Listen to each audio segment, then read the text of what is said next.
What is up, guys? TheHillTwins are here, back at it again for another video. As you guys can see, we're going to be doing a Vegeta deck profile. If you guys don't know, I did use Vegeta at Nats. This is not the exact list.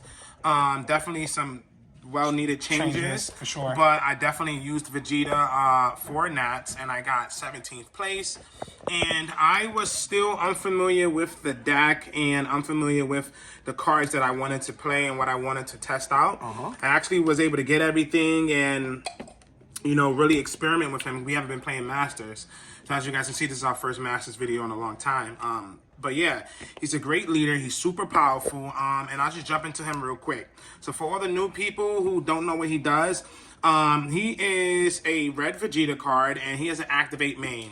Once per turn, send the top 2 cards of your deck to the warp, and then choose one Saiyan in your hand and warp it to draw 2 cards. So you can do this as early as turn 1 if you go first. Super powerful. Then he has an awaken skill. When you have 5 or more Saiyans in your warp, you get to draw 2 cards, flip him over, and take down to 6 life if you haven't already done so. Then he turns into a Universe 7 leader. And he's an SSB Vegeta, Saiyan Pride. This guy's absolutely amazing. So he has an auto. When one of your Saiyan cards attacks, you get to take 1 red or black Saiyan from your drop and move it to your warp. From your warp and move it to your drop. Right. And then he has another activate main similar to the front, where he actually pitches to Saiyan to draw 2 cards. So he pitches a Saiyan to the warp to draw 2 cards. And then he has an activate battle once per turn. On any player's turn, you get to combo with a red Saiyan from your drop, which has 5k combo power from your warp. Yes. So he's super powerful. He's interacting with your drop and your warp, and it's pretty much a black-red deck, and that's the way we're going. And so I'm just gonna jump right into the deck profile. So, to start off, guys, we have 4 of these bad boys. This card is absolutely amazing. Searcher, top 5 for a Universe 7 4 or less, or a Unison. This guy is going to be able to search out your super combos. He's going to be able to search out your Unison that we play in the deck. And he's also going to be able to search out cards like your androids. So these are some of the cards that he actually searches out. So Unisons, obviously. The Unisons are extremely powerful because they just literally stick. You uptick +2, and you get to special summon a 1-drop red card. Yes, and it gets its autos and everything. It's a special summon in rest mode. Wow. And this deck actually has a lot of synergy because you actually can combo in rest mode with certain skills. So, yeah, he also searches out the super combo. We play Backbone of Universe 7. He actually turns into a Universe 7 card, Awakened. So once you're at 5 life, which is very easy to get to 5 life, you'll be able to start utilizing these super combos. Right. And you can pretty much play at 5 life the entire game. So he searched the Unison and the super combo, which then the Unison can search him or the super combo. Right, exactly. Then we play 4 of the Android 18. Beautiful. She's also searchable in this deck. She's really powerful. So with the leader skill, once per turn, you can combo the card from the warp, the red Saiyan. And so at that time, it becomes a skillless card. So because it's a skillless card, you can now combo this, and this checks the card in the combo being a skillless. You get to draw a card off of this. Note that you have to sequence it properly. You have to combo with the skill list first. If you place anything else in the combo before she hits there, then she will not draw. Right. So you have some pretty good search targets for him. And yeah, so that's pretty much the U7 Unison package for the most part. Nice. Now moving into another very broken card that we play in the deck. We played 4 of this. I've been seeing a lot of lists only play 2 of this guy. This guy's absolutely amazing. We always want to play our Unison on turn 2. So we always want to have like combo fodder or even just fodder for him. So he's going to be able to play him in rest mode because his effect checks. He has a permanent that he gets reduced if you have 4 Saiyans in the warp. 2 Saiyans. Yes, if you have 2 or more Saiyans in the warp, he becomes a 1-drop. So you get to play him off of that. It's kind of giving the old SS4 vibes. And he's a 10K, so he's actually like a 1-drop 10K, but he's a 3-drop on board. Right. But he's a 1-drop 10K pretty much in your hand, and he's super powerful because he gets to search the top 5 for any red Saiyan. Also, it's important to note that you likely want to play this over this first because this you want to see more longevity. So this is a better target for you to play out first just to get your stuff. And if something happens to him, they attack into him, or if they clear him, that's fine. Yeah. If it's turn 1, I might want to play him first because I don't want him rested. Whereas on turn 2, I can summon him and then play him rested. And rested. He's also heavier. He's a 10K. Right. So it just depends. But yeah. No. That's what I was saying. You want to play him you want to use the unison to play him because he searches any red Saiyan. Mm-hmm. And then obviously those you don't mind playing regular.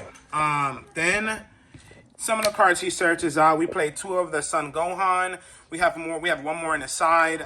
This card is just absolutely amazing, especially in this meta. We have it's good against Zamasu. It's good against killing SCR. I mean, it's basically right. Here's another card that we played 4 of. And this is kind of like what these cards are going to be able to like search out. So this card can also search him out as well. So his range is pretty wide between these cards right here. This card is one of the best cards in the deck. If you have 3 energy, you can tap 1 red, play him, and neg something 20K. I don't know why that even makes sense. And then he has a once per turn, not a limit 1, but a once per turn that when you use a card in the combo, switch this card to active mode.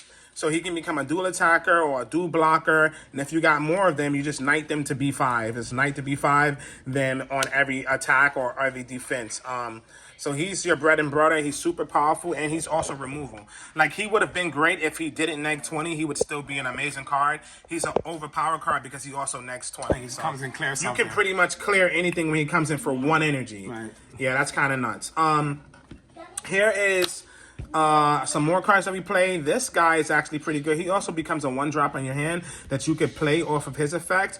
We don't typically do that, but if you ever just wanted to special summon a beefy 1-drop just to draw a card, you could do that. But also, when this card is played, you get to draw 1 card and then take 2 Saiyans from your warp and bring them to your drop. So now I don't know why players like even Eric only plays 2 of it, and I'm just like, wow, that card at minimum 3. It's a counter attack. It draws a card. It pulls back Saiyans, and again, like he mentioned, most of the time you're gonna want to proc these off of him, but just knowing that you can play this in rest mode, create stimuli for the opponent to deal with. Right.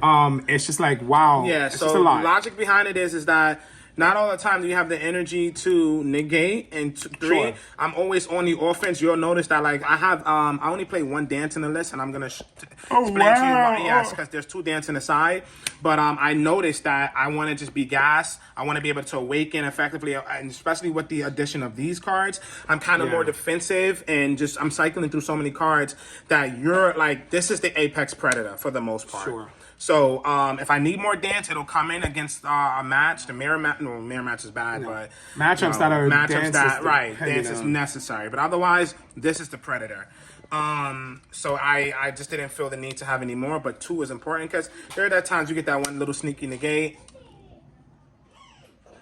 The flash went off, but it is still running. Yeah, that freaky negate, and it just comes in handy at times. Sometimes you can tap it for 1 and pull the 2 cards back. You might need it in order to play these guys. As you guys can see, we do 3 Goku Black and 2 of the Vegetas. A lot of the times we do see the Vegeta, so 3 and 3 would be optimal. There was 1 game I didn't see him, and it's like obviously I only play 2. It's important because there's 1 card in the Z deck that requires me to have the Vegeta. But outside of that, he's really not as necessary. Right. He's just a 25K beater, which is good. He's kind of the most important card. You want to summon every turn because while you're just flooding the board and attacking, you're also taking cards out of their hand. If you got 8 cards in your hand and I whoop 1, you go to 7 and you have to defend at 15, it kind of sucks. Right. Also, so I just want to add as well that, obviously because he can't withstand himself, that's the reason why he's less valuable. But also, when they kill him, he goes back into the drop, then he goes back into the warp, and then he plays again. So over the longevity of the game, he's going to see a lot of value. Right, exactly. He's the most important one. Next, we play 4 of these very important cards. This card is very important. It's super powerful. If you have 2 or more energy, or no, if your opponent has 2 or more energy, you tap 1 energy, limit 1, you play him. You get to pull 2 cards from the warp to the drop. So now you get to be able to summon these sooner. Then he's a dual attack, so you get to take 2 more cards from your warp to the drop with leader skill on their attacks. And he's a 20K. And you neg something 15K each time he attacks. That's also not a limit 1. Right. It's an auto. So you're gonna neg something collectively 30K, which is super powerful. So this guy, like these guys are like bread and butter attackers. Then we're gonna go into our other Saiyans. We play Vegetos. This guy is absolutely broken for the deck. It doesn't make sense. As early as turn 2, you can get 2 cards in the drop after having awakened. Swing with leader, take 1 combo, put the second Saiyan in the drop. Now you're at 6. You can go straight to 5 and have your blocker negates alive, but And just your have a super 20K blocker on the field, 20K pressure, have super combos live. He's just super pivotal and important, especially to keeping your 1-drops alive because they actually do get insane value. They do.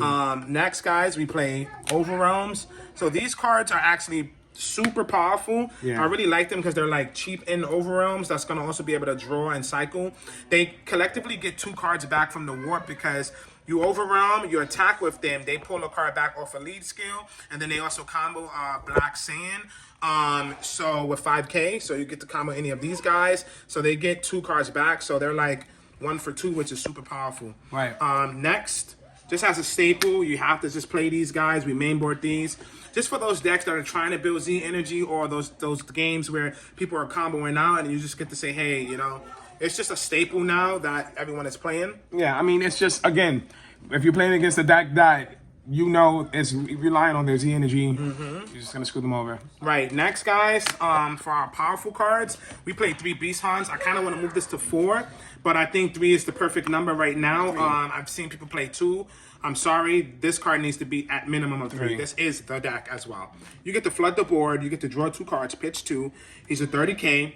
But that doesn't matter because his main effect that you really want to utilize is being able to combo with your board. So you get to combo with your board. After swinging 1,000 times, you get to turn your final attack into like an explosive. Like you can get 30, 40K just off of your final attack. And he also negs something when he's comboed. Right. Super powerful. His effect lasts until the end of your opponent's turn. So if they try to come out and they have no way to board wipe you, you get insane value off of your board. So that's just super powerful.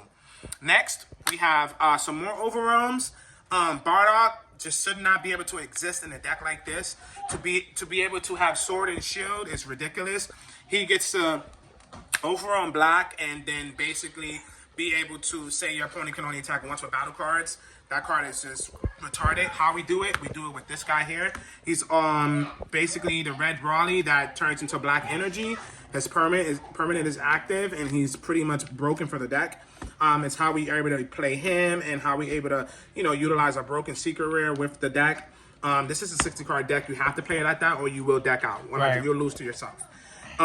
Next, we play 4. Seen listed with 3. No, you have to play 4. This card is absolutely amazing. Right. Literally, you can check anything. On a mirror match, you're checking these yellows, you're checking their barriers. You get to check anything, and you're pretty much killing anything with 8 or 9 power because you're only going into your Z deck maybe once or twice. Right. Sometimes you don't, but I always set up my extra card. So and maybe one of the 2 drops. Right, but it's very rare because you're on guys already. Right. Secret rare of the deck is going to be Cumber. He's just broken. Once you establish your black energy, it's just up from there. Also, don't be afraid if you ever need to charge a black card like him or the Overarm, you can because it does not affect your secret rare, your super rares. It does not your super combos, and it does not affect like anything else. And there's no card that's actually contingent on having mono energy. Right. Now. 2 blocker negates. This card goes hand in hand with Vegeta. You can just Vegeta, go to 5, and then blocking it, go to 4 if you ever needed to protect something that seriously. Yep. But once you go to 5, you're pretty much set. And then we do the one of in the main. It's just to make. We see so much cards. I didn't want to be able to warp these out because these are also really important. I want to do this card literally every turn. Yeah. So you know, it's just value. Sometimes I might swing and do it and turn it to 25 just to hit pressure. So it's super valuable. I'll show you guys what the Z deck is looking like real quick. There is going to be a change to it. But we do one Shenron, Omega Shenron. This is great in the mirror. This card is super powerful. He gets a lot of markers. So when it's time to go out for game, maybe they got 1 life left. You maybe double strike them with this. You can steal 2 or 3 markers. He goes into a 2+3, which is a 5. So now he becomes a 35K attacker, and you get the next time to 25K and swing for game. Right. He's also really good against the mirror match. Yes. With the 25K. Yes. When they try to establish these, when they establish this going first, They you establish minus. this going second. You minus it, and now they're behind. They have to run into this card. It's easy to run into him, but they're spending their time running into him. So now they didn't pressure you. Now you get to address their board and pressure them. Right. At the same time. So it basically just flipped the cards. He flipped the table. He said, actually, I went first. Right. So this is supposed to be Jiren. Been testing this card. Is actually not bad. This activates pretty much when you awaken. You get to, your leader becomes a U7, so you get to also untap your unison to be able to, your leader to protect these guys. It's not a bad ordeal. It's just I think that the Jiren for the unison count would be better because it's also a dual attack, and we do run unisons. One of, just because you have to play the card, it can win games. It's dual attack, double strike, unison pretty much. And it clears barrier. Right, 100%. Or board wipe. Next, we play these cards. These cards are absolutely amazing. 1 drop, you know, double Removal strikes. / double strike. 15K, double strike that can become 25K. We do one of these Mighty Blast. We do one of the Burn card just because. Why not? And then we do one of the SSB Gogeta Bold Nice. Rival. This card is. Oh, you know what's so also nasty? great. That and Cumber. Oh, that's disgusting. Yeah, you can do some sick stuff. You know, put them to 2 off of that and then win the game. So it even makes block game. So that's the deck. That's the updated list. This card is broken in this deck. Leader is absolutely insane value.